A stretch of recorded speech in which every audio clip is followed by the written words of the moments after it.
You're listening to Behind the Sermon from Three Crosses Church. When Paul gives instructions to various parts of a household in Ephesians 5 and 6, he's unpacking what he's already said in verse 21, which in turn expands his exhortation in verse 18 to be filled with the Spirit.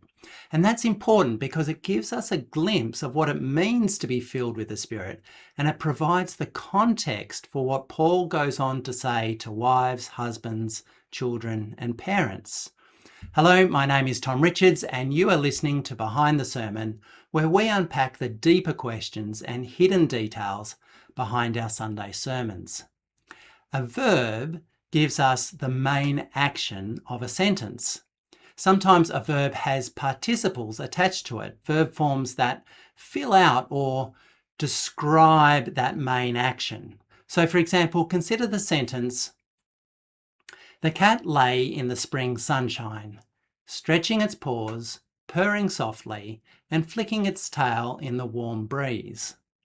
The main verb gives us the central action. The cat lay in the spring sunshine. Okay, the cat lay is the verb.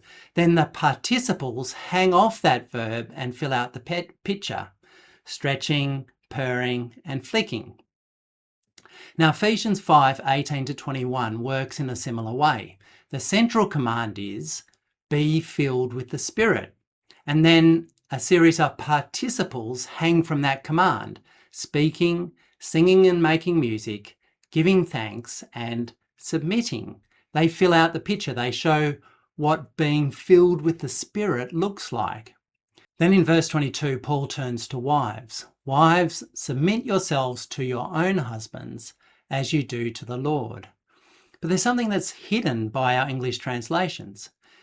In the Greek, in verse 22, there's no explicit verb, so our English translations need to supply submit so that the sentence makes sense. The verb is carried forward from the participle in verse 21, submitting to one another. And that means that verse 22 is grammatically tied directly to verse 21.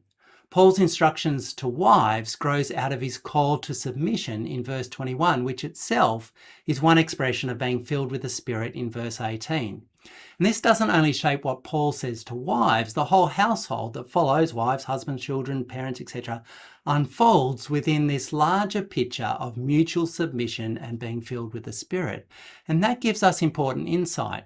When Paul tells wives to submit to their husbands, we shouldn't hear that as an isolated command. We need to hear it as part of his larger call to submit to one another, and ultimately as part of what it means to live a life filled with the Spirit. And that gives us an important question for Sunday. What does it look like for a wife to live out that calling within marriage? So we're going to use these observations to help us make sense of Paul's instructions when we meet on Sunday. I'll see you there.